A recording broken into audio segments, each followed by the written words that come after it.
Hola a todos, bienvenidos a otro episodio de Comida y Vuelta.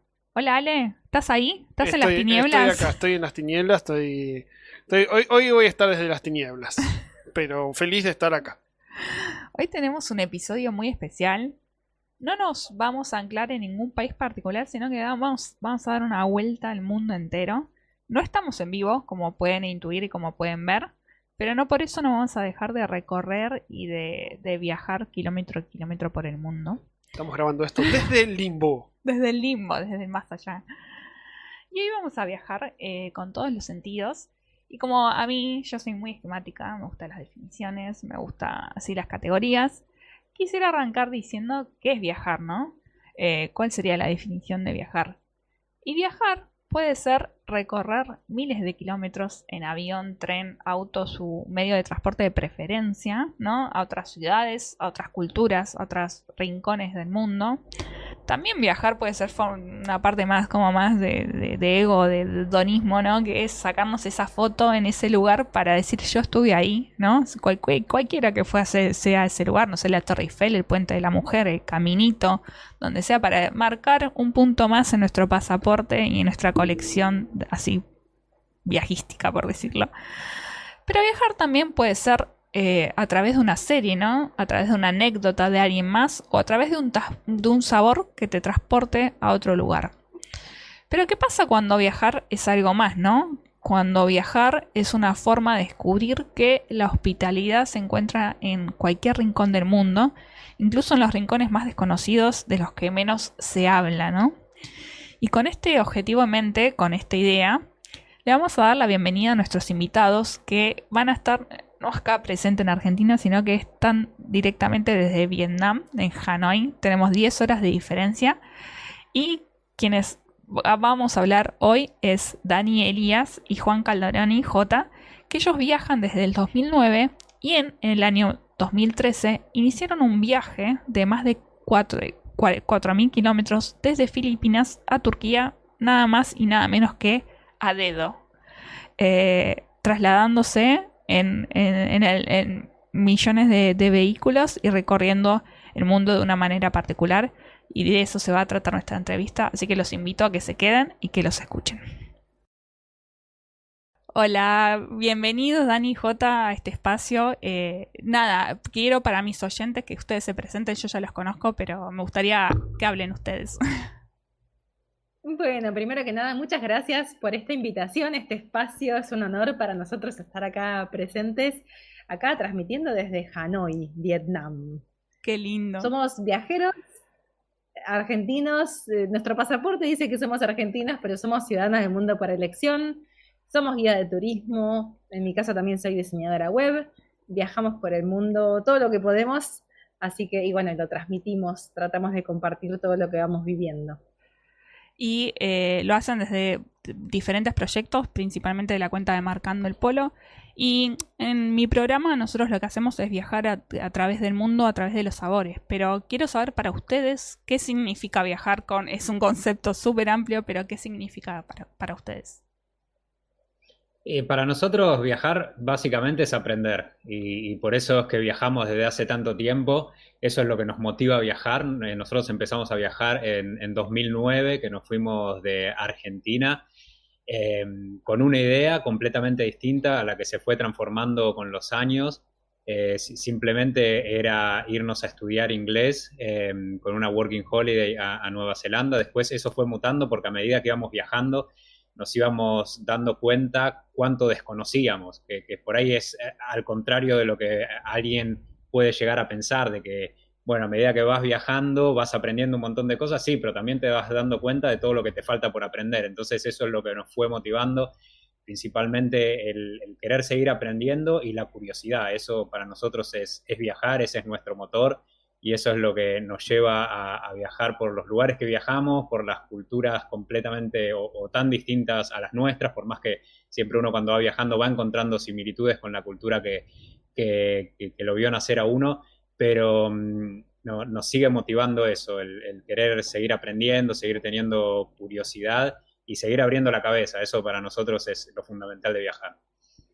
Y en ese pasaje, en ese viaje, ¿se van anclando en esas diferencias o en las similitudes o todo un poco? Digamos, ¿con qué se quedan? Ambas. Ambas. Ambas. Es muy loco también este intercambio cultural que se genera, porque hay cosas que a nosotros nos llaman la atención cuando viajamos, Sí, del destino que visitamos, pero a la vez a las personas que viven en esos países también les llaman la atención muchos aspectos nuestros. Entonces, quizás para muchos, sobre todo nosotros que vamos a zonas muy remotas, sí. para muchos quizás es la primera vez que tienen la posibilidad de contactarse con alguien extranjero, ni siquiera decir, Sí. bueno, alguien argentino, alguien, muchas veces no tuvieron posibilidad de ver muchos extranjeros, ni de tratar con ellos, hablar.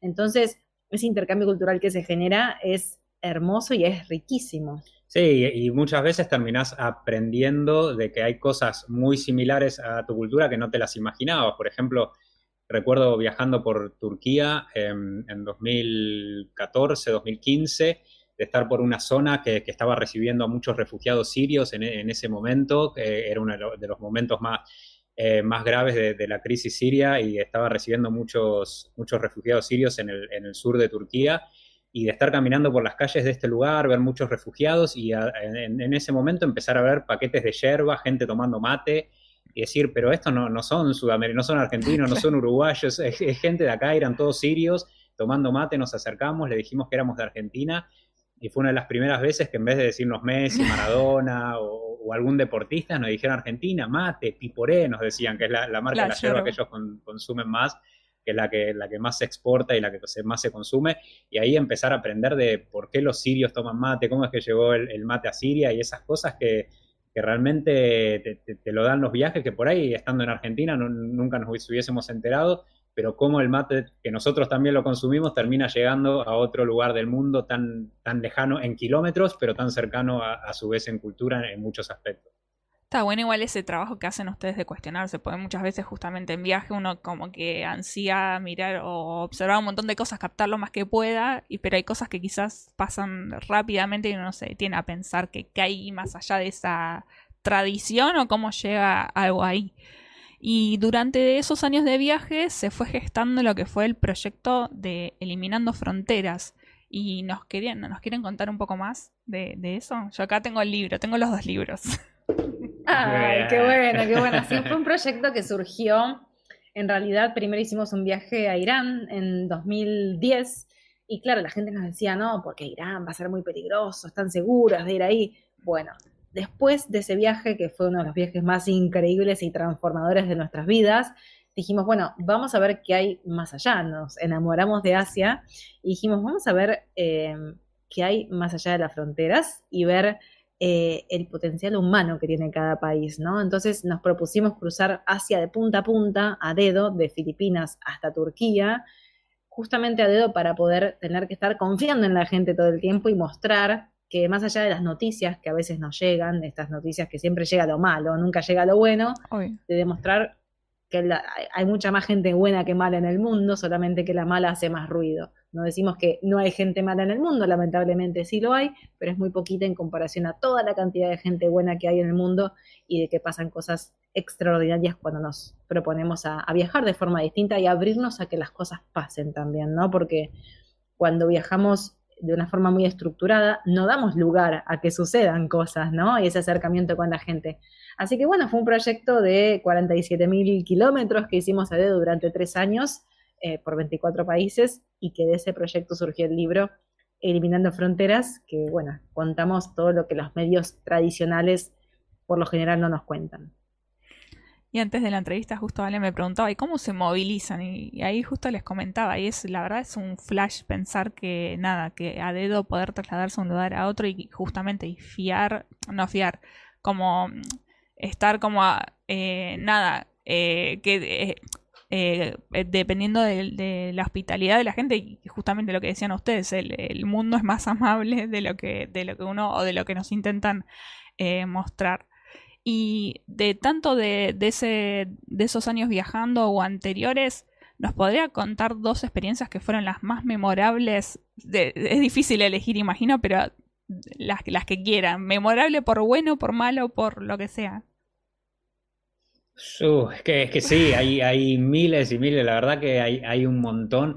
Incluso ese fue el gran desafío de escribir el libro Eliminando Fronteras, porque en 3 años viajando por 24 países y haciéndolo a dedo, eran una historia atrás de la otra, todos los Sí, días era subirse a un vehículo y tener una historia. Creo que alguna de las que más nos marcaron posiblemente sea cuando en Irán llegamos a la región kurda, a lo que se llama Kurdistán en Irán, que es una zona bastante demonizada, incluso dentro de Irán. Ya si Irán para el exterior, para el mundo exterior, es un lugar al que hay que preferible no ir para la mayoría de la gente, incluso para los iraníes persas, que es el grupo étnico mayoritario de Irán. No hay que meterse en la zona de Kurdistán porque los kurdos son peligrosos, los kurdos son asesinos, son unos locos, bueno, un montón de prejuicios que tienen sobre los kurdos. Y nosotros sabíamos que eso, como casi todos los prejuicios, vienen bastante de la desinformación. Queríamos conocer la zona de Kurdistán y las experiencias que tuvimos, ya sí en Irán, en el resto de Irán eran fantásticas con la hospitalidad. En Kurdistán ya superó cualquier tipo de nivel y redefinió lo que para nosotros significa la palabra hospitalidad, porque fue alucinante. Desde el primer vehículo que nos frena, antes de entrar en la zona kurda, pero sí eran unos amigos kurdos. Lo primero que nos preguntaron es: ¿y dónde van a dormir esta noche? Y nosotros teníamos un destino, pero teníamos algo visto, algún alojamiento visto en el lugar al que íbamos, pero no nada reservado. Eh, y ellos nos dijeron: bueno, si no tienen nada reservado, entonces se van a quedar en nuestra casa. Bueno, está bien, y uno ahí confía, porque aparte va teniendo cierta percepción de cómo se van dando las cosas. Por ahí otro te puede decir: pero ¿cómo te vas a quedar a dormir en la casa de alguien que ni siquiera conoces en Irán y son kurdos encima? Y, y llegamos, nos llevaron a la casa de sus padres y fue alucinante desde el primer momento. Cómo a veces las barreras idiomáticas quedan de lado porque podés compartir un montón de otras cosas. Y ellos como nos hablaban de las dificultades que tenían como kurdos dentro del régimen de su país, que ya de por sí es un régimen muy autoritario para todo ciudadano iraní, salvo para una pequeña minoría. Ellos como kurdos aún más están mucho más reprimidos en su cultura, en sus costumbres, que no las pueden expresar libremente, y de todo esto fuimos hablando. Y no solo eso, sino que nos mostraban su vestimenta típica, nos vistieron como se visten ellos. A Dani, la mujer de la familia, la madre, le regaló su traje kurdo, su vestido kurdo, que después usó para la charla TEDx. sí.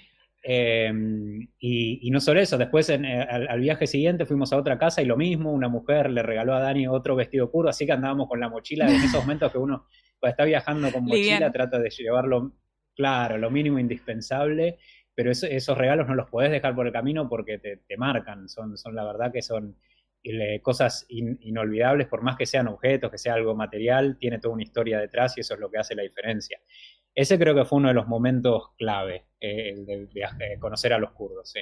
Y suma el otro, el segundo, que en realidad voy a nombrar a una persona, pero se fue repitiendo en un montón de ocasiones, que fue el caso de Joticana acá en Vietnam, que es una chica que en ese momento tenía 17 años, fue abandonada por sus padres, la crió su tía, ella, bueno, termina viviendo sola con tan solo 17 años en una habitación, y así todo, ella, aun cuando mucha gente pensaría que no tiene lugar porque vive en una habitación, nos alojó, no solo a uno, sino que a los dos nos alojó, nos dio todo lo que tenía y más, y nos hizo ver Vietnam de otra manera y la vida de otra manera. Es algo que trasciende el viaje, ¿no? Y ahora ella tiene una vida súper exitosa, se la merece porque ella nunca bajó los brazos, y son experiencias que te van cambiando la forma de ver el mundo y la forma de enfrentarte los problemas, ¿no? A veces que desde nuestra perspectiva creemos que tenemos un montón de problemas, sí, y cuando salimos al mundo decimos,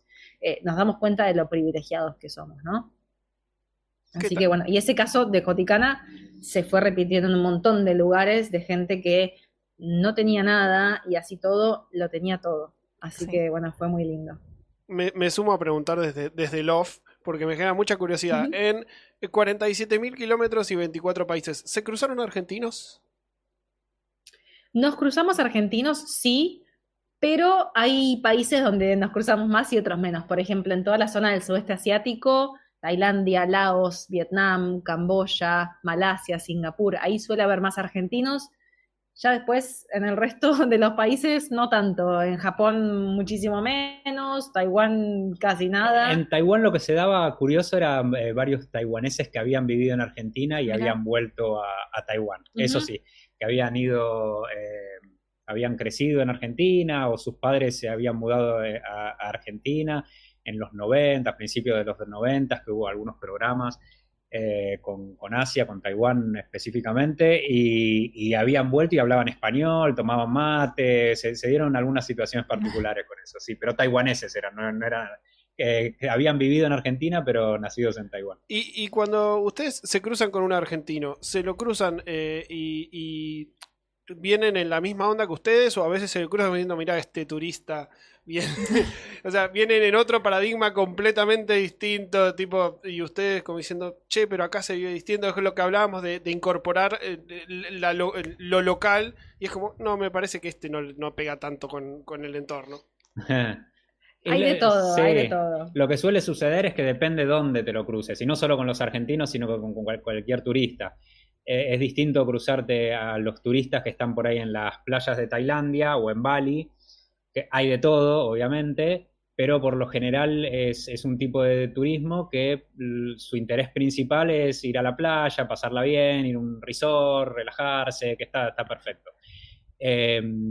Pero después, si te lo cruzas en Uzbekistán, por ejemplo, o hemos cruzado alguno en Kazajistán también, creo que en Kazajistán hemos cruzado alguno, seguramente está haciendo otro tipo de viaje, otro tipo de experiencia, está buscando otras cosas y ahí, por lo menos para lo que a nosotros nos interesa, solemos conectar muchísimo más porque si está en Kazajistán es porque ya algo más le movió, no le movió solamente el aspecto turístico de ir a relajarse a un lugar o a conocer lugares lindos, sino que quizás estás en un viaje muy largo y por eso está yendo por esos lados, o porque le interesa la cultura de esa zona y podemos hablar mucho más, o porque está viviendo ahí, mejor todavía. Así que sí, te cruzás y depende de dónde te lo cruces, cambia bastante el enfoque que tienen en el viaje. Perdón, tengo una más y no jodo más. No. ¿Cómo reconoces a un argentino que de repente pasa por una camiseta de Gimnasia de La Plata y dice, mira, ¿qué es una camiseta de gimnasia? Ah, por eso, claro. Eso sería como la forma fácil o el mate, ¿no? Pero mira, algo que aprendimos a diferenciar es la forma de caminar de los argentinos, que no sabíamos que tenemos una forma muy particular de caminar y ya a lo lejos lo ves caminar y sabés que es argentino y no falla, ¿eh? Sí, ¿Y las cómo es esa forma? gesticulaciones, Apurado, Es difícil vamos. explicártelo. No, pero hay una forma de caminar, no sé cómo explicarla. Sí, es la una forma de particular. moverse es distinta, es distinta, te puedes dar cuenta, sí, por cómo se visten, cómo El look, el andan, pelo. Claro. cómo se mueven, te das cuenta, sí. Claro, nunca lo había pensado. No, yo tampoco. De hecho, yo pensaba, dije, bueno, ¿cómo se cruzan? Pasa una camiseta de Rosario Central en el medio y dije, bueno, listo, ya está, claro. argentino. Ojo que he encontrado camisetas de equipos argentinos en países que no te lo hubieses imaginado y que no eran argentinos, que decís, ¿cómo llegó esta camiseta acá? En algunos casos eran donaciones, que andás a ver cómo terminaron. Me acuerdo encontré una camiseta de San Lorenzo en un pueblo súper remoto de Indonesia, un nenito la tenía, y digo, esto debe ser de alguna donación, de algo Claro. de eso que dio vueltas por todo el mundo y terminó ahí. Qué loco, qué loco. Y ustedes ya nos habían adelantado cómo es eso de hospedarse en casa de locales, pero creo que nos cuenten un poco más, porque yo me acuerdo, yo los leo hace muchos años y, digamos, ahí es cuando empecé a familiarizar con el término de couchsurfing, que ahora ya está como muy naturalizado, pero con los primeros blogs y demás, ahí es cuando te empezás a, digamos, a obtener más información de lo que es viajar. Así que quiero que nos cuenten ustedes cómo es su experiencia. Tal cual, y nosotros al principio también teníamos un montón de dudas, que seguramente hay gente que lo está escuchando por primera vez, este término de couchsurfing, y dicen, pero ¿qué es? A ver, vamos a recapitular. Couchsurfing es una web, imagínense como una red social que conecta viajeros con gente que quiere alojar gente o conocer, porque no siempre es que te aloja alguien en su casa, sino que a veces es para juntarse a tomar algo, o hay eventos también de couchsurfing, pero generalmente es para alojar. Entonces nosotros como viajeros tenemos un perfil que estamos viajando, por ejemplo, no sé, por China. Entonces buscamos gente, se busca por ciudad, entonces buscamos gente en la ciudad a la que vamos a ir y aparecen perfiles, como imagínense como un buscador de Facebook, por ejemplo. Bueno, hay perfiles que cuentan los intereses, el lugar que tiene la gente, si tiene lugar para uno, para dos. Y las referencias, funciona también con un sistema de referencias. No siempre, no siempre las leíamos, pero si no tenían referencias, si era un perfil nuevo, también le dábamos chance, porque bueno, por algo se empieza. Y uno lo contacta, le hace lo que se llama coach request, que es para pedir alojamiento o para juntarse, y ahí es cuando uno empieza a conectar con la gente. Tiene que haber un intercambio genuino, ¿no? Hay gente que lo usa como alojamiento gratuito y no es la idea de la aplicación. La idea es intercambiar, no es que es un hotel que uno llega, deja las cosas y me voy a pasear y vuelvo a la noche, no. La idea es estar dispuesto a compartir con esa familia que te está abriendo las puertas de su casa para que ellos también tengan una experiencia cultural sin moverse de su ciudad, porque está bueno, es como recibir viajeros. Hay mucha gente que nos decía, yo alojo porque no puedo viajar, pero el mundo viene a mi casa, qué mejor que estar cada día con gente de distintos países. Y bueno, también hay que ser súper agradecidos, obviamente súper respetuosos y cuidadosos con la cultura, pero también, no sé, siempre tratábamos de cocinarles algo. Claro. Solíamos hacer ñoquis, porque bueno, los dos somos vegetarianos y se complica el tema de la comida típica argentina, así que, y también el tema de los ingredientes, que allá no hay horno en Asia, así que los ñoquis es algo que pueden participar todos los integrantes de la familia, también en hacer las bolitas, era colaborativo, era muy divertido. Así que les contábamos la influencia italiana, los ñoquis del 29, ¿por qué el 29? Así que se genera como un clima re lindo de intercambio. Y así nos fuimos alojando en casi todo Asia, te digo. Sí, creo que en todos los países de Asia, incluso en países que al final no pudimos ir. Ya teníamos, por ejemplo, Afganistán, que tuvimos algunos temas que teníamos el visado para ir a Afganistán, todo por otras cuestiones que las explicamos en el libro, porque es bastante largo ahora meterse en todo eso.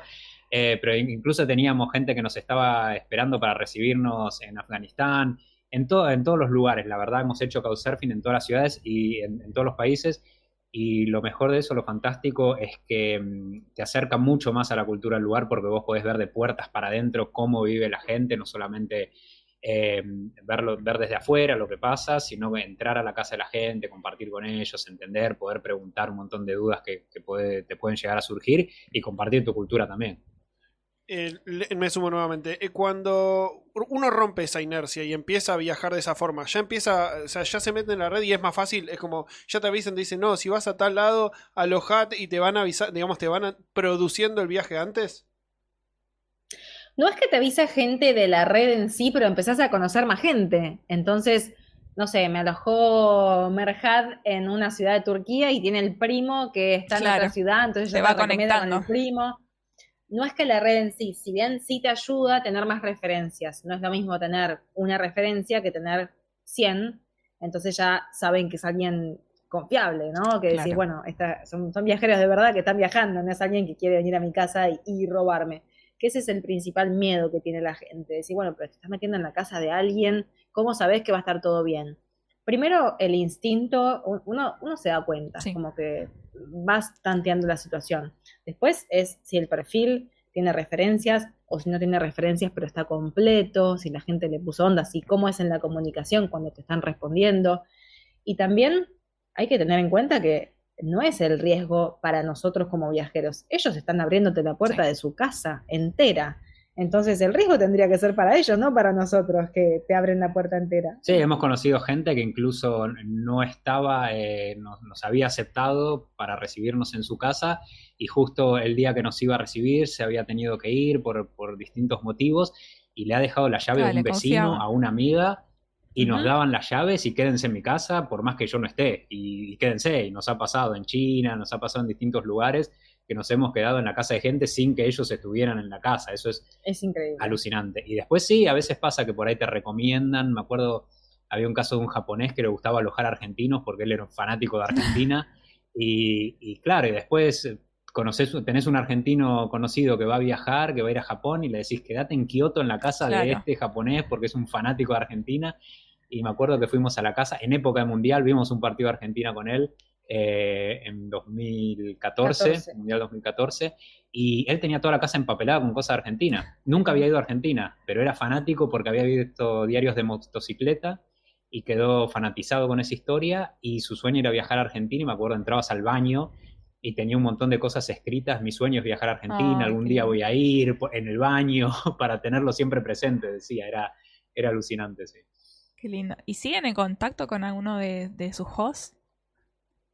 Seguimos en contacto con varios de los hosts, no con todos, pero sí seguimos en contacto con varios de ellos, así que es re lindo. De hecho, hemos recibido gente en Argentina que nos ha alojado en su país, así que es muy Ah, qué lindo el lindo. intercambio que se genera. Qué lindo cambiar el Sí, escenario y ver cómo va del otro lado también. Debe ser re emocionante. sí. ¿Qué tal? Si quieren, si siguen en contacto con el japonés fanático de Argentina, lo traemos al estudio cuando venga. Posta lo digo, ¿eh? Sí, sí, Posta, sí. lo traemos, lo traemos. Bueno, hay un japonés, después les voy a pasar el Instagram, que lo tenemos, que se puso un local de empanadas en Tokio, En creo, Kioto, en en Kioto. Kioto, ¿Sabés que Kioto tiene algo sí, con Argentina? de empanadas, vende Fernet, habla Mirá, español, acá todo el tiempo hace cantitos de cancha, es un enloquecido por Argentina y todos los argentinos van ahí a comer empanadas, los que saben de esto, porque es un fanático, es muy gracioso porque hace cantos de cancha con sus empanadas, no sé, está completamente el tomate y pone cumbia y hace reel de Instagram poniendo cumbia, comiendo empanadas, está loquísimo. qué lindo. Y me Sí. sumo nuevamente. El feedback que tienen de nuestro país, cuando ustedes dicen, hola, soy argentino, persona de un país random cualquiera, ¿te dicen, che, buen país? ¿O te dicen, No, muy bueno, No, es espectacular. muy bueno el feedback que hay de Argentina en el mundo. Eso es otra cosa que uno también aprende viajando, ¿no? Que el argentino suele tirar abajo a su Sí, país, obvio? es como no, acá no funciona nada, y no, afuera la verdad que Argentina está muy bien visto, siempre reconocen a Argentina por algo, por Messi, por Ginóbili, por el Papa, por Sí, Maradona, nos Maradona, ha pasado nos decían las novelas de Natalia ah, Oreiro, sí, nos la nombraron un montón. aunque es uruguaya, pero bueno, Sí, sí, su sí, carrera sí, fue en sí, nos sí, sí. cantaban Argentina. las canciones, nos cantaban canciones de Rebelde Way, sí, sí, un montón de cosas. Entonces Argentina siempre por un aspecto o por otro es conocida y tiene, está bien posicionada y siempre en la frontera, cuando, sobre todo en los lugares que cruzábamos, no sé, hacia Central, que cruzás por fronteras terrestres que no suele haber extranjeros y menos argentinos, cuando ven el pasaporte se ponen contentos, es como, y te dicen algo, Maradona o algo, entonces ya rompe el hielo. Y nos pasa que ambos tenemos doble ciudadanía y tenemos pasaporte italiano también, entonces había países que con el italiano no hacía falta visa, así que entrábamos con el italiano. Y no, y genera el efecto contrario, te dicen italiano mafioso. Ah, mira. Entonces decíamos, hay que volver al argentino. Sí. Era malo, sí, era malo el recibimiento con el pasaporte italiano, así que el argentino muy bien. Qué bueno. Y ya hablamos de cómo es hospedarse dentro de una casa, pero cómo es hospedarse afuera. Por ejemplo, ustedes es usual que acampen, por ejemplo, que en el libro cuentan que se hospedaron frente a la mansión del presidente de Tajikistán. Entonces, ¿cómo es esa experiencia? ¿Cómo eligen el lugar? Digamos, obviamente quizás se informan antes de los lugares determinados. Sí, nosotros siempre en ese viaje de eliminando fronteras a dedo llevábamos la carpa porque sabíamos que viajando a dedo podía darse situaciones que llegáramos o que quedáramos en Sí. algún lugar donde no había alojamiento, donde siempre por las dudas con la carpa sabíamos que en algún lugar techado íbamos a dormir, si se largaba una tormenta íbamos a tener un techo. Y nos ha pasado situaciones así, como por ejemplo la del día ese que acampamos frente a la mansión del presidente de Tayikistán, que fue muy curioso porque estábamos yendo a un destino en particular y no llegamos y se estaba haciendo de noche. Y entonces dijimos, bueno, vamos a buscar algún lugar que esté plano donde podamos poner la carpa. Y esto era en los alrededores de un lago bastante grande y era todo barranca abajo, no había ningún lugar donde poner la carpa, pero veíamos que a lo lejos había como un campo verde, sembrado, hermoso, que estaba perfecto. Decíamos, qué raro, ese lugar fuera de contexto, es rarísimo que esté acá. Y empezamos a caminar y nos fuimos acercando y veíamos que era el parque de una mansión. Y ya estábamos ahí, no había otro lugar donde acampar y dijimos, bueno, no sé, veamos si podemos hablar con alguien acá en la mansión, si nos dejan poner la carpa en algún lado por lo menos. Y sale el guardia de seguridad de ahí de la garita sorprendido, como esto, ¿no? ¿Qué están queriendo acá? Y le dijimos si podíamos, le hacíamos señas. Nosotros, eso en Tayikistán, el idioma es el tayiko, pero también la mayoría habla ruso porque fueron parte de la Unión Soviética. Entonces algunas palabras de ruso habíamos aprendido, algo básico como para comunicarnos, y le dijimos que queríamos pasar la noche, si podíamos poner la carpa en algún lado. Y ahí él nos dijo que esa era la mansión del presidente, una de las mansiones, porque tiene varias, que esa era la mansión del presidente, pero que podíamos acampar en el parque también de la mansión, pero que estaba enfrente de la mansión. Que lo acompañáramos, que él nos iba a llevar a donde podíamos acampar. Y nos llevó a un parque hermoso también, ahí pusimos la carpa, nos acostamos y a la mañana siguiente vino a despertarnos. Nosotros pensamos que venía a sacarnos, sí, porque ya era la mañana. Nosotros le dijimos vamos a pasar la noche y después nos vamos, seguimos nuestro camino. Vino a despertarnos con el desayuno.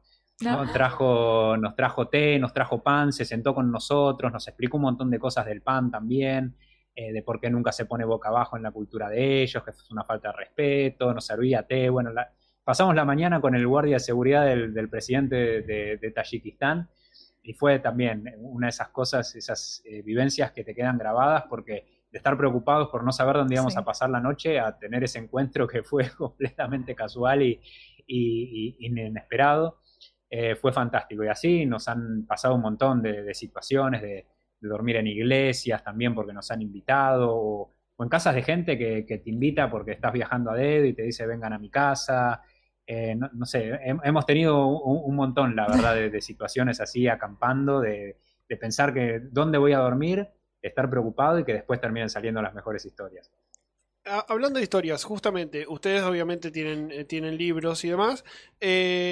¿Cómo van registrando todo eso? Porque eso todo, poner, vos anotás y bueno, no me voy a olvidar de contar esto, pero todo eso es, no sé, fotos, es gigas de información, es nubes, además lo acaban de decir ustedes van a mochila, entonces es como, ¿dónde llevan todo eso? Esa duda la tenía cuando yo leía el libro, porque digo, ¿cómo hacen para acordarse de todo? Porque aparte es tan detallado que automáticamente te trasladás ahí a la experiencia.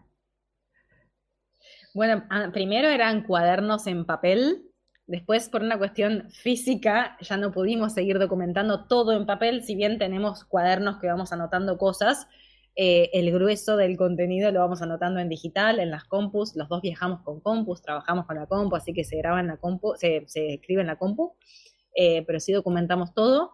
Y después, bueno, también tenemos el blog donde vamos poniendo toda la información práctica para quien quiera viajar. Está toda la información ahí en marcandoelpolo.com.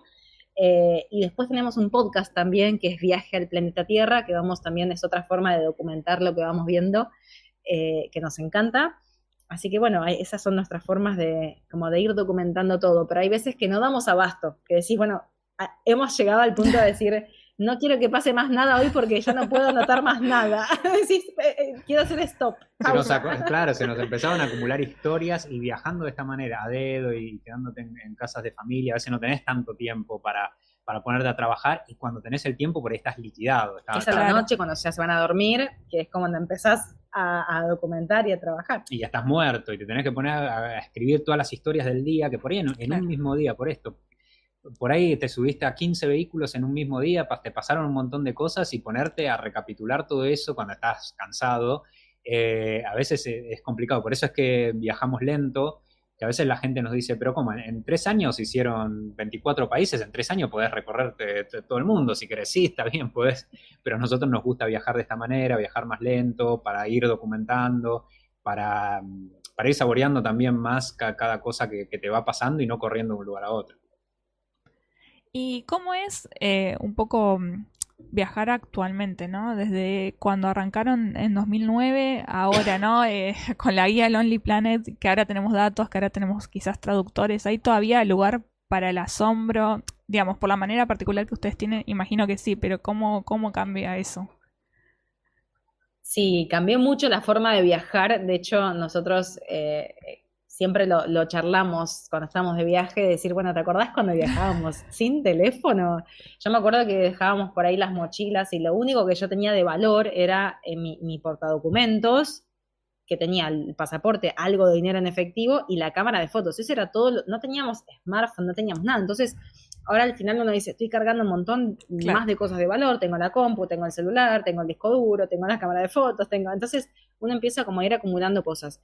Todo tiene sus ventajas y desventajas. A ver, ahora que volvimos a China por cuarta vez, pero es la primera vez que vamos con un teléfono que tiene internet, y claro, la comunicación es como un antes y un después, porque ahora con el traductor te podés comunicar con cualquier persona. Antes Claro. era como, bueno, encontrar a alguien que hable inglés, que también eso tenía su desafío Sí. y también te llevaba a vivir otras experiencias, pero también era mucho más incómodo, era más difícil de moverse, era difícil de llegar por ahí a lugares más remotos porque no te podías comunicar. Entonces, creo que en la balanza el equilibrio es positivo, porque ahora la tecnología bien utilizada nos Sí. permite llegar a un montón más de personas que si no sería muy difícil comunicarnos. Y también sigue habiendo lugar para el asombro. Creo que siempre nosotros decimos que el día que dejemos de viajar va a ser el día que dejemos de asombrarnos por las cosas. Y es verdad que cuanto uno más viaja, ese nivel de asombro es como que se va poniendo más exigente, porque ya hay cosas que uno normaliza Sí, exacto. y al final decís, bueno, no es normal esto, Sí, porque sí. ahora me parece normal. Nosotros ya en Asia llevamos, si sumamos todos los viajes seguidos, 7 años Sí, en es Asia un montón. enteros, entonces al final es un montón de cosas que normalizamos en nuestra vida, de costumbres asiáticas, Sí. y cuando vamos a Argentina es como, che, esto no era normal acá, Claro. ¿no? Entonces, no sé, en nuestra casa siempre nos sacamos los zapatos, Sí. y claro, cuando llegan nuestros amigos es como que dicen, ay, pero me tengo que acordar de venir con medias buenas para cuando vengo a su casa. Entonces, claro, ese nivel de asombro, y no, la tecnología la verdad que ayuda un montón a conectar con la gente. Y ahí me surgen dos preguntas. Uno es justamente qué tradiciones se trajeron de esos viajes. Una ya mencionaron de sacarse los zapatos. Y la otra es por qué China está en su top 3 de países favoritos. Respondan en el orden que quieran. Bueno, respondo a la de qué nos llevamos y lo dejo a Jota con la de China. Nos llevamos un montón de costumbres, creo que hay un montón que no están quizás como identificadas, ¿no? Porque ya uno va transformándose, Sí. y quien somos hoy en parte es porque, bueno, por todo lo que nos fue atravesando a lo largo del viaje. Pero bueno, la de los zapatos es la principal, y después creo que la otra, así como bien grande, es el tema de la cocina. Nosotros cocinamos muchísima comida asiática, comemos mucho arroz también, muy, muy asiático. Es como que no puedo comer un salteado de verduras, tiene que haber arroz también, Claro. porque si no es como que me falta algo, o un curry. Entonces creo que la comida es otro de los aspectos fundamentales que nos involucran a diario, ¿no? En el día a día. Después hay otras cosas, otros aspectos, no sé, de la música, de cómo somos, que están intervenidos por nuestro paso por Asia, pero esos dos son los principales. Y con respecto a lo de China, creo que lo que más nos fascina es la diversidad cultural que hay en China, porque uno puede pensar en China como una generalización que se suele hacer por quien nunca estuvo en China, que piensa en las grandes ciudades, quizás en Beijing, en Shanghái, ¿qué más hay? Bueno, la muralla, mucho más de eso no se me viene a la cabeza, los chinos son todos iguales, Sí. comen con palitos, Mucho prejuicio son también. sucios, bueno, Mucho prejuicio claro, con China, sí. son sucios, son mala onda, y la verdad que te puede romper todas las estructuras China, al menos en nuestra experiencia, y la diversidad de paisajes y diversidad cultural que hay es alucinante. Porque el chino que uno se le viene a la cabeza rápidamente cuando piensa en China es un solo grupo étnico, que si bien es el grupo étnico mayoritario, que son los chinos Han, después tenés una diversidad increíble de grupos étnicos. Ahora, por ejemplo, este viaje que estamos haciendo nos estamos enfocando en la región tibetana. Entonces la región tibetana no se parece en absoluto a lo que es el este de China, que es el chino promedio que uno conoce, o el chino del supermercado que uno conoce en Argentina. No se parece en nada porque tiene una cultura completamente distinta, un idioma distinto, rasgos físicos distintos, la religión también, la comida, todo es completamente distinto. Después, en otros viajes hemos estado por el oeste de China, que tienen raíces turcas. Entonces vos ves a un chino uigur, que es otro grupo étnico, y lo que menos pensás que es chino. A simple vista uno lo encuentra en cualquier lugar del mundo y dice, y debe ser turco, Claro. debe ser de por esa zona. Y el idioma que hablan tiene raíces turcas, escriben con la escritura árabe. Obviamente la comida también, son musulmanes y son chinos también, está dentro del territorio chino. Por más que ellos no se sientan chinos, ellos le preguntás si son uigur, no se sienten chinos, también están muy discriminados, hay todo un conflicto bastante grande en China con este grupo étnico. Pero es alucinante también poder viajar por esos lugares y ver que seguís estando dentro de China, pero es completamente distinto a lo que por ahí habías imaginado. Y así, con un montón de lugares, hay chinos rusos, hay chinos tayikos, vas al sur de China, la frontera cerca del sudeste asiático, y pensás que estás en Tailandia o en Myanmar. Por los templos budistas son como los de Tailandia, hacen los festivales de agua como los hacen en Tailandia, entonces hay una diversidad alucinante.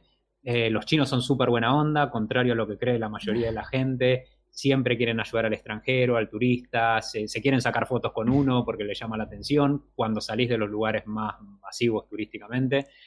Y salir de esos lugares, es que hay unos lugares alucinantes para visitar que no son para nada conocidos para Occidente. Si bien en China, dentro del turismo chino, pueden ser conocidos, viajás por lugares que hay cero turista occidental y son fantásticos. Así que eso es lo que más nos atrapa de China. ¿Qué tal? Les pregunto, cuando ustedes están, por ejemplo, en esos lugares que mencionas de Asia y hacen ese intercambio, ¿les preguntan dónde venir a Argentina o les han pedido que ustedes recomienden qué ver de Argentina?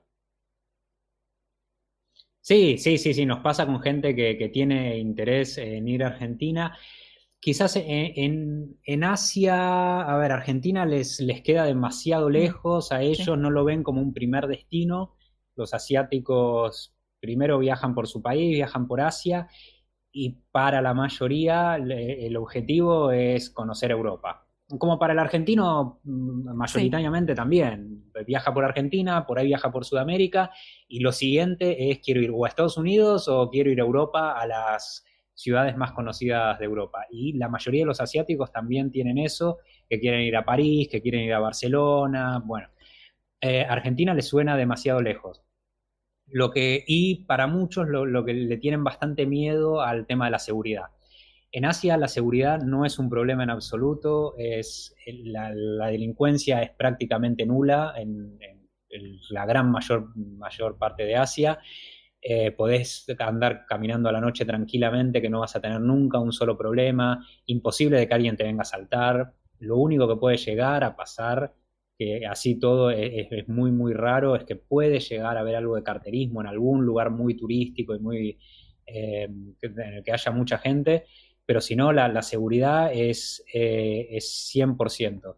Entonces escuchan cosas de Sudamérica, ellos también tienen obviamente sus prejuicios, y la información que les llega de Sudamérica por lo general es de narcos o de inseguridad, y le tienen bastante miedo a ese tema y prefieren evitarlos por lo general, y a veces te preguntan de eso, si es verdad, y uno tiene que ser sincero que si bien no es como te lo muestran los medios o como la información que puede llegarle a ellos, sí que comparado con Asia es mucho más inseguro cualquier lugar de Sudamérica. Entonces hay que advertirlos porque por un lado ellos son muy ingenuos y no tienen quizás este sentido alerta que tenemos nosotros en Sudamérica de estar más presentes o más alerta de que te puede pasar algo. Ellos pueden ir caminando por ahí por un lugar súper inseguro en Sudamérica y no darse cuenta en absoluto de que les puede llegar a pasar algo. Y vuelvo a la pregunta anterior que me había quedado. Cuando ustedes contaban que, por ejemplo, se trajeron, o sea, se llevan consigo lo de sacarse las zapatillas cuando entran a su casa, ¿alguna de todas esas cosas que ustedes incorporaron para sí, pudieron transmitirla? O sea, ¿pudieron sus amigos, su familia? Es como dijeron, che, ¿sabés qué? Desde que vos lo haces, yo lo hice, es como, triunfo. Sí. Las zapatillas, varias de nuestro entorno la incorporaron, así que sí, es que pruébenla en sus casas, no hay vuelta atrás.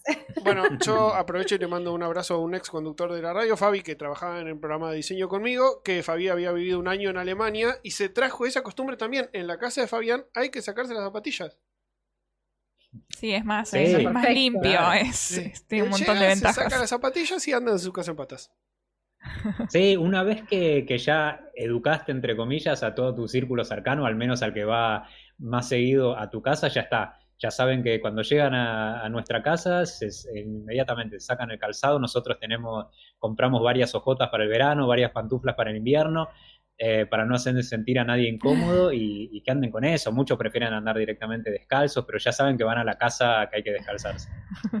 Y comidas, hablando justamente porque obviamente Gaby, el programa, ella viene y dice, probá esto que lo compré en otro continente. ¿Viste? Y a ustedes les pasó también, probá esto. Y digan, che, ¿dónde se consigue acá?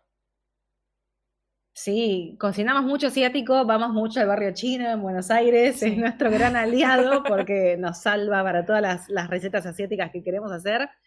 La realidad también es que ahora se van consiguiendo más ingredientes. Si comparamos, no sé, hace 10 años no se conseguía casi nada. No se conseguía salvo tofu. del barrio chino, tofu Sí. no se conseguía, ahora ya en cualquier dietética hay. Sí, le hicimos probar un montón de nuevos ingredientes a un montón de gente. Hicimos nuestro propio tempe, que es Sí. una comida indonesia. Hemos hecho el tofu, pero es más difícil, preferimos comprarlo en el barrio chino, que conocemos una fábrica y es muy rico y muy simple. Y sí, fuimos haciendo que mucha gente probara un montón de ingredientes por primera vez. O lo más básico como cocinar el arroz, porque nosotros cuando empezamos a viajar por Asia decíamos, pero este arroz no es como el que yo estaba acostumbrado a comer, no solo por el tipo de arroz, Sí. que ahí te das cuenta la cantidad de tipos de arroz distintos, de granos distintos que hay. Antes el arroz era arroz. Claro, Sí, el arroz y ya está, el que comía en casa en risotto o lo comías el arroz blanco con manteca y queso y mucho más que eso no había. Y cocinar el arroz de la forma que lo cocinan los asiáticos y cómo incorporan el arroz a todas sus comidas, que en Argentina no está muy incorporado eso. Sí. Si bien en otras partes de Sudamérica sí, porque vas a Brasil o vas a Colombia, Venezuela y comen un montón de arroz. Pero en Argentina raro que se come poco arroz y por lo general se cocina con un montón de agua y después lo pasan por el colador y te queda un pastocho que claro, así no le gusta a nadie el arroz. y acá en Asia se cocina con poca agua, queda mucho más desgranado o depende para qué lo vayas a usar el arroz, se cocina de una manera distinta. Entonces eso, me acuerdo cuando volví y cocinábamos con arroz, invitaba a mi mamá, a mi hermana a comer a casa, y mi mamá siempre decía, pero ¿cómo haces el arroz? Que a mí no me sale así, no me queda, y después cuando aprendió a hacerlo, claro, se volvió fanática y lo come todos los días. Sí, aparte queda tan rico, tan simple, digamos, aromático, por más que no sea un arroz especial, es así tan simple. A mí también me encanta la comida asiática y el estilo asiático del arroz es como muy importante. Pero ahora pasen el secreto, porque ahora yo me estoy preguntando por qué a ustedes les sale el arroz así, a mí no. Claro. El secreto es no colar el arroz, tenés que ponerle la cantidad de agua justa. Y también lavarlo. Para que no te sobre agua. Necesariamente. Lavarlo bien. Ok, eso lavarlo bien. Lavarlo hasta que el agua más o menos te salga clara. Un par de veces. Claro, y después cocinarlo con poca agua, con la tapa cerrada y listo, y no se toca más el arroz, porque muchos lo cocinan con mucha agua, lo revuelven hasta que ven que está más o menos listo y después lo cuelan. No, es poca agua, la cantidad justa de agua, dejarlo ahí, cuando se consumió el agua ya debería estar listo el arroz. Si no, le echas un poquito más, pero no se toca, se deja ahí. Es como el mate, no se toca la bombilla, no se toca el arroz. No se remueve. ¿Les ha pasado compartir mate y ver que, no sé, lo revuelven y dicen, no, así no? Sí. Nos ha pasado un montón de veces y uno le dice, pero no toques la bombilla y van y la revuelven, porque bueno, es el instinto, uno ve algo como una cucharita y revuelve. Pero sí nos ha pasado, y bueno, es parte también, ¿no? Del compartir y este intercambio cultural. Así haremos nosotros un montón de cosas mal. Claro. Tengo que hacer la pregunta más argentina del mundo. ¿Hicieron probar dulce de leche a otra gente? ¿A otras nacionalidades? ¿Dulce de leche? Sí. Vengo con mi bandera. En Japón. Mi país. En Japón tuvimos dulce de leche que nos llevaron. Nunca nosotros viajamos con dulce de leche por una cuestión de peso, pero sí nos han regalado en Japón dulce de leche y hemos hecho probar, sí, Fernet, dulce de leche, hemos hecho probar. A los asiáticos, nosotros ya conociéndolos un poco a los asiáticos, por lo general no les gusta, ¿no? Es demasiado dulce, demasiado empalagoso, muy pesado. Ellos son más de las cosas saladas y lo dulce es más liviano, no son tanto...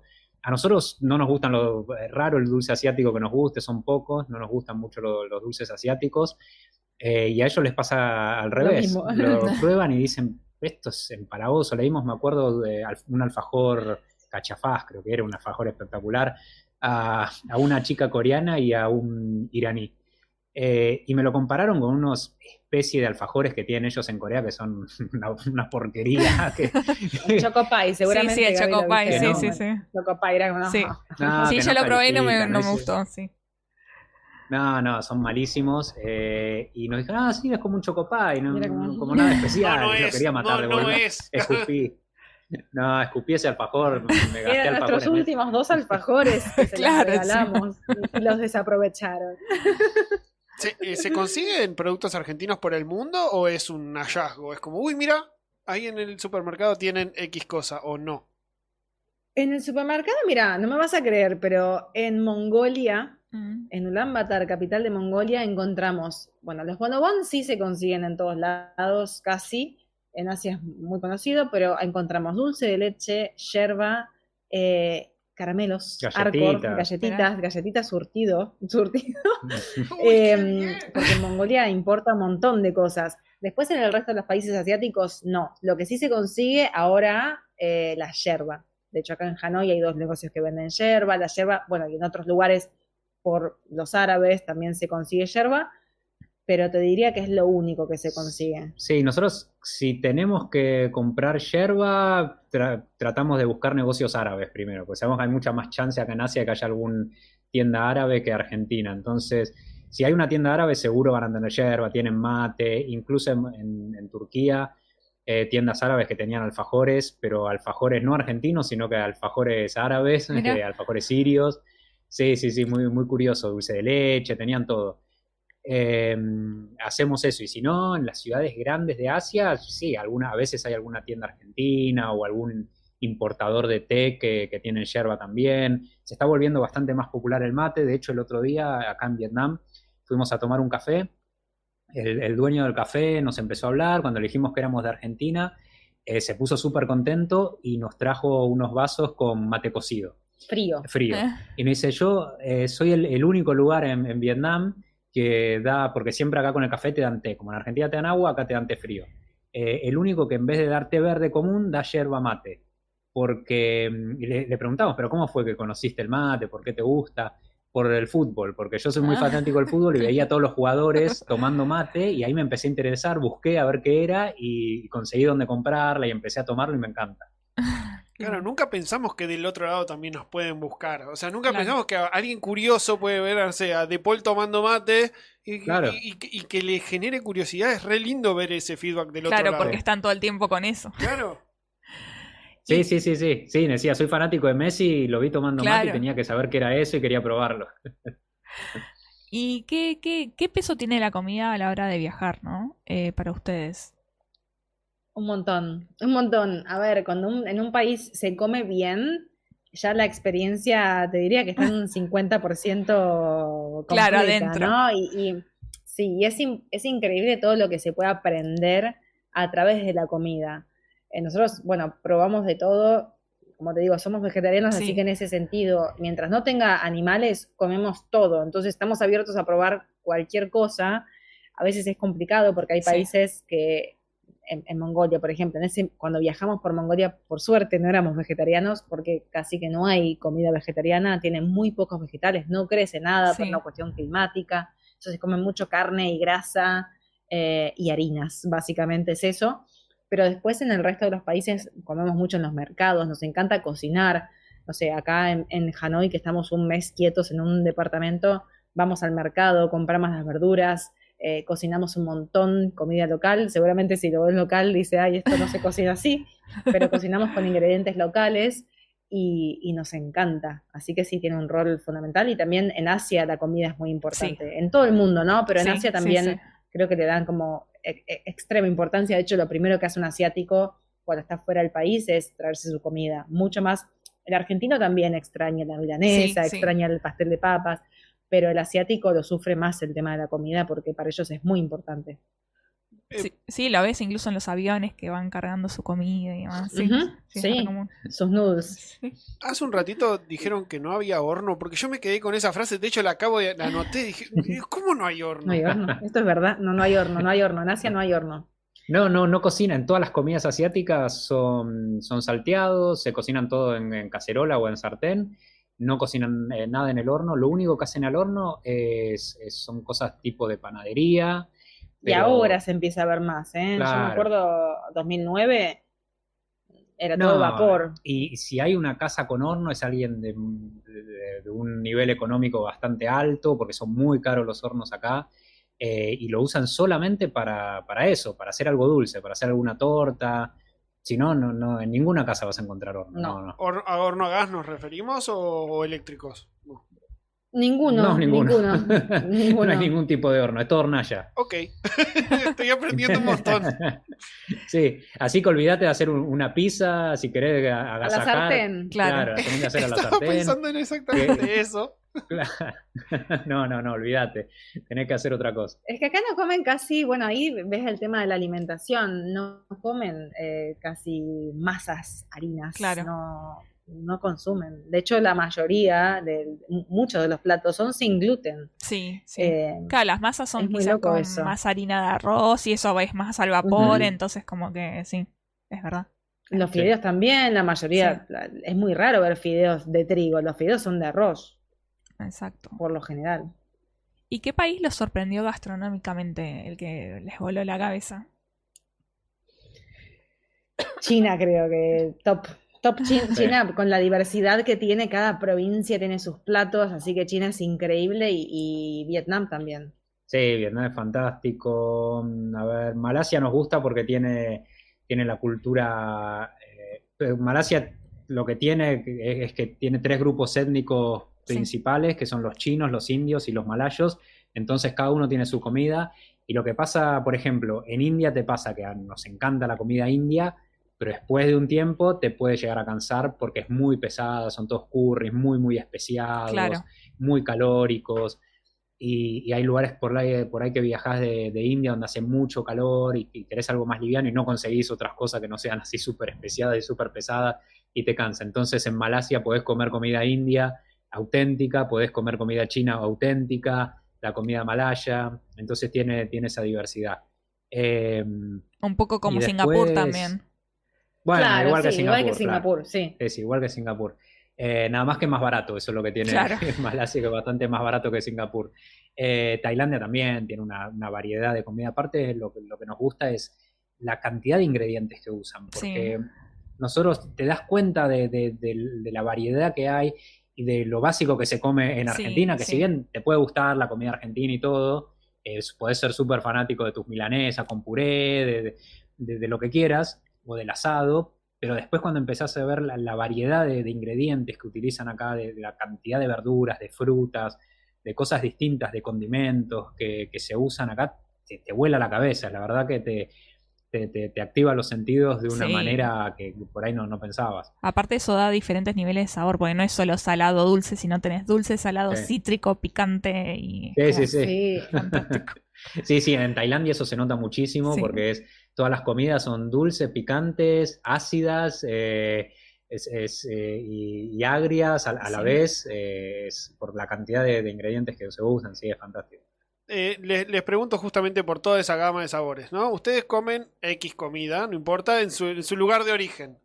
Y después vienen acá, van a un restaurante y dicen, uy, mirá, tienen esto. Y Claro. cuando te lo hacen, uno decís, esto no es así. Mirá que yo lo comí en denominación de origen y así no es. O les ha pasado de que inclusive se sorprendan por lo bien logrado. No, nos pasó. De la otra forma. Hemos comido un pad thai bueno en Buenos Aires, pero ya después bajaron el nivel. No, es muy difícil porque la comida asiática suele tener, a ver, ingredientes que en Argentina no son conocidos, entonces lo adaptan al paladar argentino para, obviamente, el negocio tiene que funcionar y es totalmente entendible. Entonces, o hay ingredientes que son muy caros, entonces los reemplazan o no se consiguen, los reemplazan por otros, así que no es 100% real.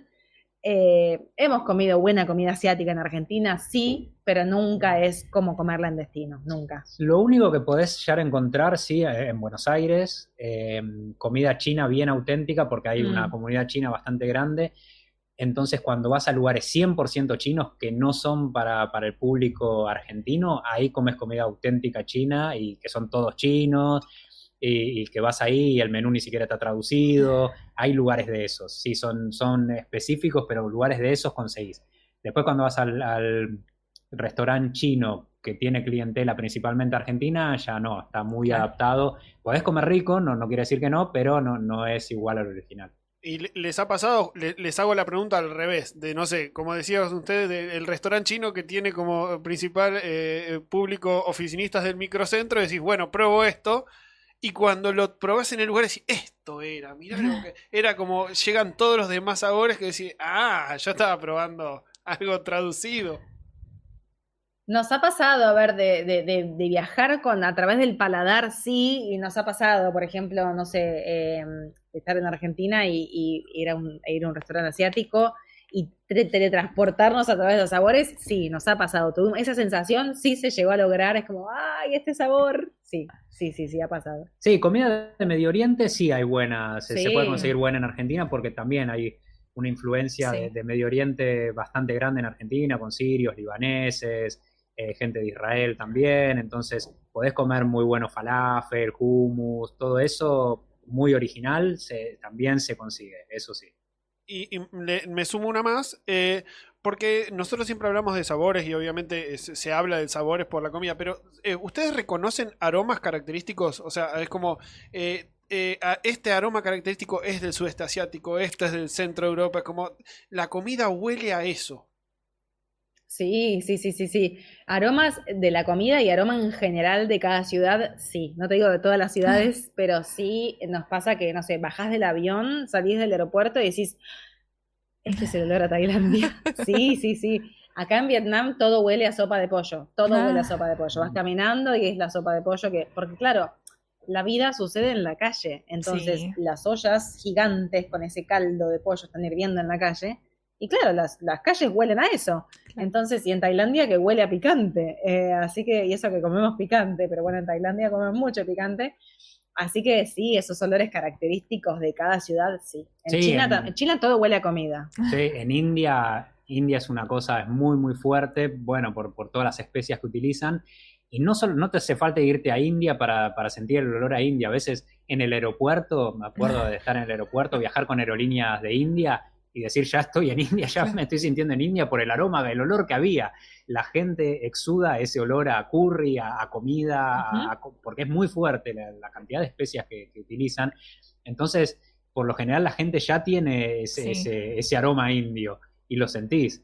Y después me acuerdo en Turquía también, en Estambul, que huele a cardamomo, a ese tipo de especias que son más tirando al Mediterráneo, a Medio Oriente, sí, lo identificás. Y hace unos minutos hablabas de esto de la barrera idiomática, que quizás a veces los menús no están traducidos. Entonces, ¿les pasó alguna vez de comer algo que más tarde se dieron cuenta que era? Como que... Nos ha pasado de pedir algo sin saber lo que pedíamos, sí. Siempre fuimos como descubriendo qué es lo que estábamos comiendo. Nos pasó, bueno, en Mongolia nos pasaba mucho de pedir lo que había. Primero que no había mucho, entonces era, bueno, por ahí había 4 platos en el menú y pedíamos, bueno, dame 2 de este y este, pero sin saber qué era, lo hemos pedido, sí, en ese momento que comíamos carne. Ya ahora en sí nos aprendemos al menos a decir sin carne, sin pollo. Y en China, por ejemplo, hemos hecho eso de pedir. Siempre en cada menú suele haber una parte de vegetales en China. Entonces, sabes que cualquier cosa de ese menú va a ser un vegetal. Así que nos ha pasado de pedir cualquier cosa de esa parte del menú sin saber qué era y bueno, a ver qué viene. Y es divertido también, ¿no? Decir, bueno, vamos a animarnos. Pero sí. Claro que ahora lo que hablábamos antes es Claro, que se facilitó muchísimo con el traductor porque ahora ya no te equivocás tanto. Antes veías un menú, si no estaba traducido era bueno. Más o menos. Más o menos, Por la más foto. o menos lo que me parezca. Si tiene fotos, en China lo bueno es que casi todos los restaurantes siempre tienen fotos. Pero ahora con el traductor es mucho más fácil. Es raro equivocarse. Podés igual equivocarte porque a veces por ahí está el nombre traducido. En China son muy poéticos con los nombres de las comidas a veces y ponen nombre como el tigre que saltó el acantilado y se subió a un árbol y ese es el nombre de la comida. Y ¿qué será? Pero bueno, ya fue. Y yendo ¿cómo es? Ahí se me fue la pregunta. Perdón, sí, porque tenía una pregunta y se me fue. Ahora cuando te vuelva. Sí. ¿Y alguna vez, hospedándose en la casa de algún local o demás, comieron algo que, por obligación, por decirlo así, con respecto a la cultura, que tuvieron que aceptarlo? Sí, nos ha pasado varias veces. Comemos todo, no significa que todo nos guste, y la mayoría de las cosas nos gustan, pero sí nos ha pasado. Por ejemplo, a mí me pasó en 2013, que fue la última vez que comí carne. Yo ya había tomado la decisión de no comer más carne, y nos pasó en Filipinas que nos invitaron a una casa y nos hicieron un asado de cerdo. Y claro, a mí no me daba decirle, no, yo no quiero comer la carne, entonces dije, bueno, ya fue, la como. Y esa fue la última vez que la comí y me cayó súper mal. Fue como, nunca más, no puedo comer más porque después es peor. Claro. Entonces ahí, bueno, uno come por obligación porque no querés rechazar. O nos ha pasado, no sé, el desayuno en Filipinas también, que por ahí te hacen una sopa de pescado para la mañana, y es un montón para la mañana que te despiertes con una sopa de pescado, pero bueno, te la están haciendo y te la tomás. Así nos ha pasado. Nunca rechazamos la comida. Sí, después explicábamos esto, ¿no? De mira, yo no como. Ellos igual lo entienden porque, no sé, por religión hay un montón de cosas que no comen también. Entonces lo entienden, si no se los explica previamente, pero nunca que ya hayan cocinado y después decirle, no, mira, no lo como. No, siempre de antemano, aclarar. Pero sí, nunca rechazar la comida, y siempre lo que está en el plato es lo que se come. El problema es que, por ejemplo, en Irán, nosotros jamás dejamos nada en el plato. Nunca, nunca, nunca, jamás. Y ellos sí dejan. Y si vos te comiste todo, tu plato, significa que querés más. Entonces te siguen sirviendo y te siguen sirviendo. Y es como, no quiero más, pero no tenés. Entonces tenés que dejar aunque sea un poquito, porque si no ellos no entienden que vos no querés más.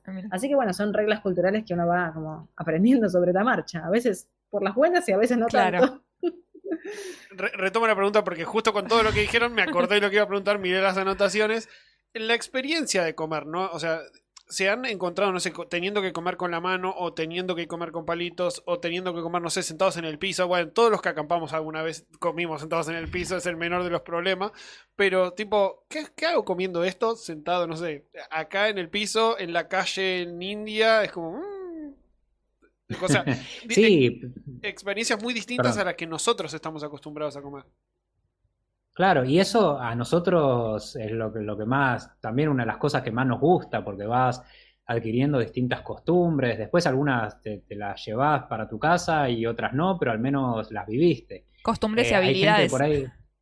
Claro, sí, definitivamente. Hay gente que por ahí eso le incomoda y no le gusta y por eso viaja de otra manera, pero a nosotros eso es lo que más nos interesa también, de viajar, de aprender y hacer las cosas como lo hacen ellos. El tema de comer con la mano, por ejemplo, en India.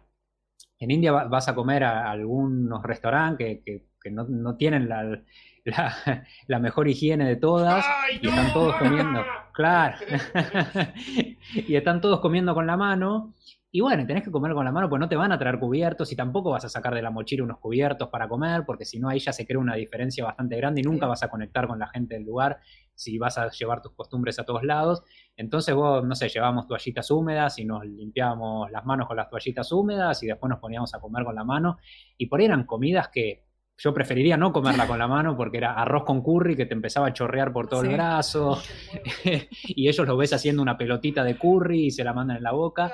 Y lo más curioso es que después, cuando nosotros por ahí sacamos la botella que teníamos de agua y tomábamos del pico, ellos nos miraban con una cara de asco, que decía, ¿qué están haciendo estos asquerosos? Porque están tomando el pico de la botella. Y para nosotros es lo más normal, y te puede dar asco verlos a ellos comiendo con las manos enchastradas. Pero entonces ahí nos dimos cuenta de que comer con la mano sí, pero tomar del pico de la botella absolutamente no. Ellos es como que se vuelcan cuando toman de la botella, no tocan el pico con la boca, sino como que se vuelcan el líquido hacia la boca. Y al final decís, bueno, pero esto para mí es normal. Y viajando se redefine el concepto de normalidad constantemente. Otra cosa relacionada con este tema es que, por ejemplo, en China, bueno, obviamente comen con palitos, pero cuando comen pizza, que si van a un restaurante, en un restaurante de pizza hay horno, ahí sí, y la comen con guantes. Les dan guantes de plástico porque no van a tocar la pizza con la mano. Y era como, no puede ser. Pero no la comen con palitos, la comen con la mano, pero que le dan guantes solo para eso, descartables. Entonces decís, qué loco, ¿no? Esto que se pongan un guante para comer la pizza con la mano. Y los palitos, bueno, es una habilidad que se va adquiriendo. Nosotros, la primera vez que comimos con palitos, toda la comida fue en Hong Kong, que un chico de Couchsurfing nos invitó a comer a su casa, no nos alojamos, pero sí nos invitó a comer con toda la familia, la abuela había cocinado, y claro, era toda la mesa en el medio, ellos comparten, no es que hay un plato para cada persona, te dan un bowl de arroz y vos te vas sirviendo. Y claro, yo me acuerdo sirviéndonos, no comimos nada porque no llegábamos, ellos comen muy rápido, y claro, con el palito encima había que llegar al medio de la mesa y llevarlo, era un montón de trayecto que había que hacer con la comida en el palito, y me acuerdo que había patas de pollo, en ese momento comíamos carne, año 2011, y era imposible agarrar la pata de pollo. Imagínate un huevo duro, que se giraba todo, era como, bueno, comemos, no sé, una chaucha, lo que sea más fácil de agarrar porque esto no está funcionando. No, y además que ellos no se quedan haciendo sobremesa, no se quedan en la mesa es solo para comer, la persona que terminó de comer se levanta de la mesa y se va al sillón, se va a otro lado. Entonces, claro, quedábamos nosotros dos solos en la mesa y no nos daba para seguir quedándonos en la mesa comiendo y no habíamos comido nada. Ya se habían levantado todos, se habían ido al sillón y bueno, vámonos, ¿qué vamos a hacer acá sentados? Y también hay reglas, ¿no? Con los palitos, por ejemplo, el huevo duro, no, o sea, no se puede pinchar la comida, porque sería lo fácil, es como no se pueden clavar los palitos en el arroz, porque les hace referencia a los inciensos que prenden cuando hay un funeral o cuando hay una ofrenda. Entonces hay como regla, más allá de aprender a comer con palitos, hay que aprender a lo que no se hace porque puede ser ofensivo. ¿Y lo que no se hace es, pasa un poco también en la experiencia misma o también ustedes van informados de antes? Las dos cosas. Sí, a veces con la experiencia, un ejemplo en Corea del Sur, que debe ser el país con la comida más picante en el que hayamos estado. Yo supongo que no debe haber ninguno que lo supere.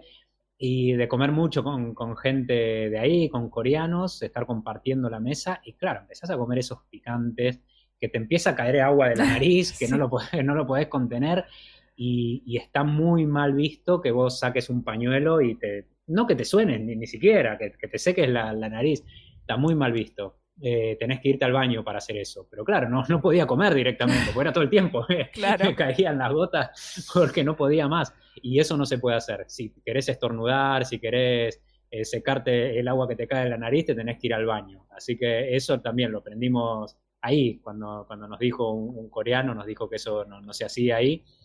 Pero después por ahí cosas así, y después, no sé, estás en China, eso puede estar mal visto, pero está completamente aceptado que ellos erutan en la mesa sin ningún problema. Los ruidos que hacen al comer es porque les gustó la comida, erutar también es un símbolo de que te gustó la comida.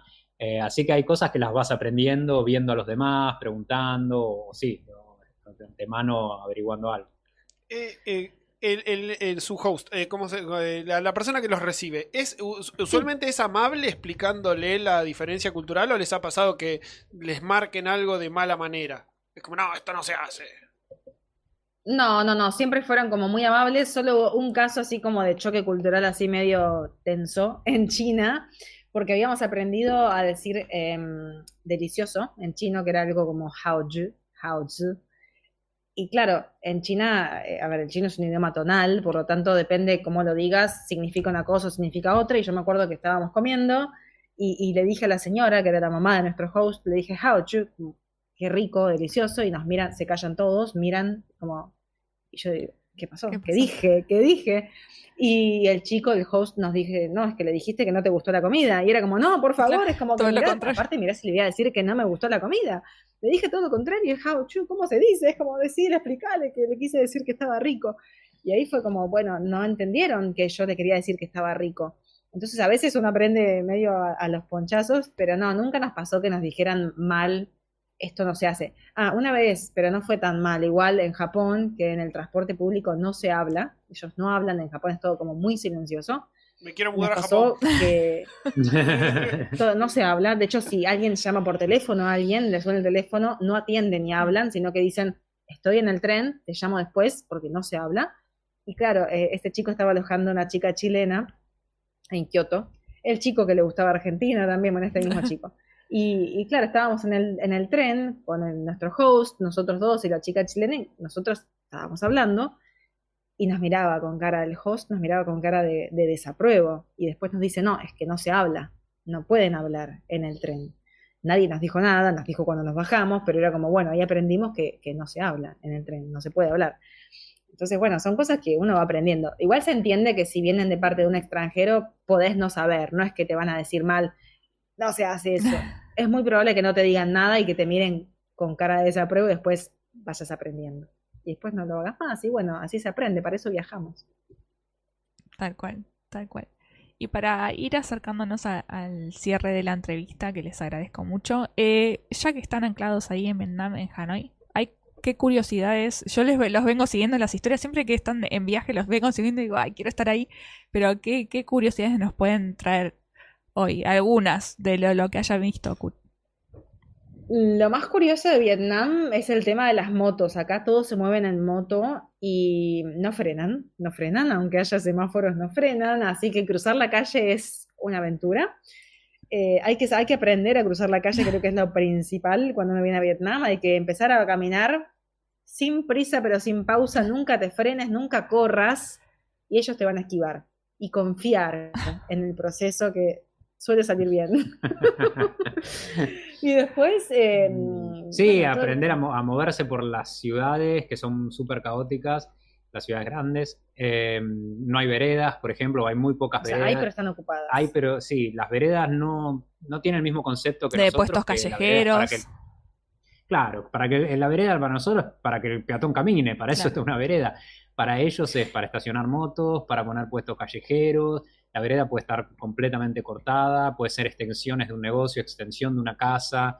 También pasa esto mucho que hablábamos, de que todo sucede en la calle porque por lo general suelen ser espacios pequeños, que la gente vive por ahí toda una familia, muchos miembros en un lugar bastante chico, y hace mucho calor acá, entonces están todo el día en la calle, cocinan en la calle, lavan en la calle, todo pasa en la calle. Entonces las veredas suelen estar siempre ocupadas y terminás caminando por la calle o por donde puedas, así que eso es algo también muy típico de Vietnam. Yo creo que Vietnam es de los países más fotogénicos que puedan existir. Todo es una foto, cualquier lugar que mires te da para sacar una foto, es el paraíso para los fotógrafos porque por un lado tiene como medio quedado en el tiempo muchas edificaciones de la época colonial francesa, caserones de la época del 40, del 50, del 60, de antes de la guerra con Estados Unidos, que todavía están, pero están todos como medio venido abajo, pero en un estado medio venido abajo, pero que termina siendo muy, muy fotogénico, muy colorido. Casi toda la gente que trabaja en la calle usa los gorritos tradicionales, que son unos gorros cónicos, Sí. y andan por ahí en moto con ese gorrito o en bicicleta con ese gorrito, con los gorritos tipo casco de militar también, Sí. se usa muchísimo. Entonces es todo súper fotogénico y sumado a que todo pasa en la calle y todo el caos que hay, realmente puede ser muy abrumador cuando llegás, pero después a medida que te vas adaptando te termina gustando y es súper adictivo. Me surgen dos preguntas. La primera, o sea, de lo último que acabas de decir es, uno se puede, o sea, uno como argentino, más o menos que vaya con la voluntad, ¿no? ¿Se puede adaptar a donde esté? O sea, si vos te quedás, no sé, por decirte un mes en Vietnam, en Camboya, en China, ¿vos te podés adaptar? ¿Cualquiera se puede adaptar? Cualquiera no. A ver, va más allá de si son argentinos o no. Creo que va en cómo es la personalidad de esa persona, ¿no? Nosotros entendemos el viaje como un aprendizaje, como dijimos, y es como que uno se banca ciertas cosas porque sabes que estás acá para aprender. Y hay gente que dice, no, yo me quiero ir de acá. Yo Claro, me quiero ir de acá porque no me gusta. Con la actitud correcta se puede. Sí, seas de donde seas, pero bueno, que viajar no es para todos y sobre todo viajar por Asia, por lugares tan distintos a lo que estamos acostumbrados y puede ser un poco abrumador para mucha gente.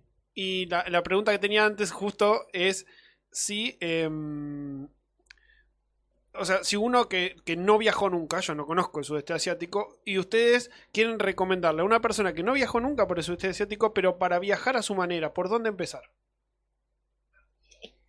Malasia y Singapur son países como muy amigables para los que recién pisan Asia por primera vez, porque suelen, casi todos hablan, todos hablan inglés, hay comida de todos lados, son bastante organizados Sí. en cuanto al tránsito, en cuanto a las veredas, en cuanto a todo funciona, los micros, los horarios, entonces creo que Malasia y Singapur sería como buenas opciones para empezar.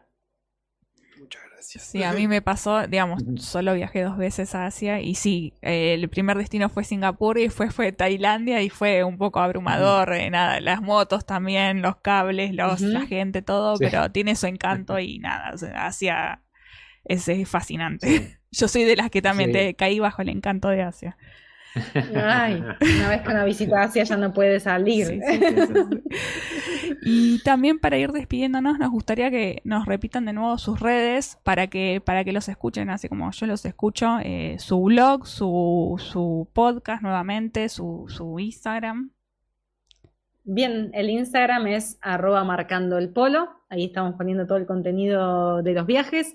El podcast se llama Viaje al Planeta Tierra. Lo encuentran en Spotify, en Apple Podcast también, en Google Podcast también está. Luego el blog es marcandoelpolo.com. Ahí está todo el contenido de los viajes, consejos, y ahí, bueno, está el link para conseguir los libros también y nuestro contacto. Les quiero realmente agradecer, vuelvo a decir, me emociona mucho. Yo acá quería mostrarles que acá tengo los 2 libros, porque Qué bueno. los sigo hace mucho tiempo, leo su podcast, leo su blog y escucho su podcast. Realmente es inspiración. Yo me acuerdo cuando trabajaba en la oficina, digamos, era como una forma de escape, de viajar de alguna manera. También me ayudó también a armar mi viaje a Asia, y también literal es inspiración para este programa. Sin la información de su blog, yo no hubiera hablado de Georgia en este programa. Y ninguno de los oyentes conocía sobre ese país, así que siempre es enriquecedor cualquier tipo de contacto con ustedes. Así que de nuevo les agradezco el tiempo, porque estamos a 10 horas de diferencia, ¿no? Sí. Así que gracias por acompañarme, y no solo a mí, sino a los oyentes que lo escucharán cuando... O sea, no queríamos spoilear, ahora lo estoy spoileando yo misma. Así que bueno, les agradezco por su tiempo y nada, estamos en contacto. Bueno, muchas gracias por el gracias. espacio, por la buena onda y por invitarnos a este espacio hermoso y súper enriquecedor para todos los que están escuchando. Bueno, muchas gracias. Hasta luego. Gracias. A vos. Chao. Chao. Y Ale, desde las tinieblas, que está ahí del otro lado, ¿nos contás qué tenemos en UFA esta semana? Primero voy a decir, Gaby, que hiciste un programón. Lo voy a decir siempre. Te felicito por el nivel de la producción que haces. Gracias por dejarme venir. No solo te quito los feriados, sino te quito los sábados. Sí, estamos grabando esto un sábado al mediodía porque les cuento a ustedes que hay 10 horas de diferencia con Hanoi, y Gaby se mandó una producción bárbara para que nosotros podamos grabar esto. Y ella también vino el sábado, porque no es, o sea, yo estoy en mi casa, Gaby también vino un sábado. Felicitaciones, Gaby. Gracias. Siempre es un lujo y siempre subís la vara. Tenemos en un ratito arrancando Memory Card. En un ratito en vivo de verdad, arrancando Memory Card. Mañana tenemos Noche de Brujas, mañana 31, a las 20:30. Y el primero, por lo menos ahora, tenemos Punto Emprendedor 18:30 y Las que te Jedi a las 9 de la noche. Muy bien. Así que ya saben, quienes nos escuchan, a UFA tienen todo un variopinto de programas para deleitarse, para que los acompañemos en las diferentes plataformas que estamos. Recuerden que no solo este episodio se puede escuchar en YouTube, en vivo y en diferido, sino también en Spotify y en iVoox. Así que pueden escucharnos cuando quieran.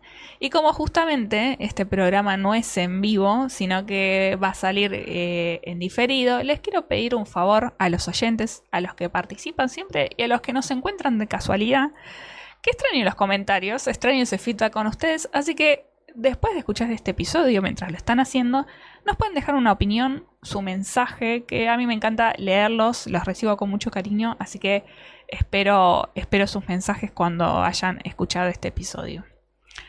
Y bueno, y como siempre llegan a...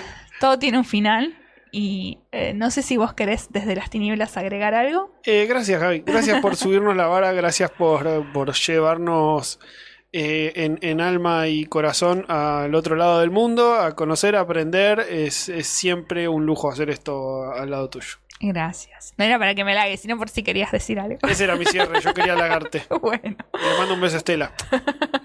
Claro, y a mi mamá y a Sigrid y a toda la Muy gente que bien. nos ve siempre. Exactamente, sí, gracias a todos los que nos acompañan. Y yo, para cerrar, no quiero cerrar con unas palabras mías, sino que justamente quiero cerrar con unas palabras de Dani, que fue quien fue nuestra entrevistada.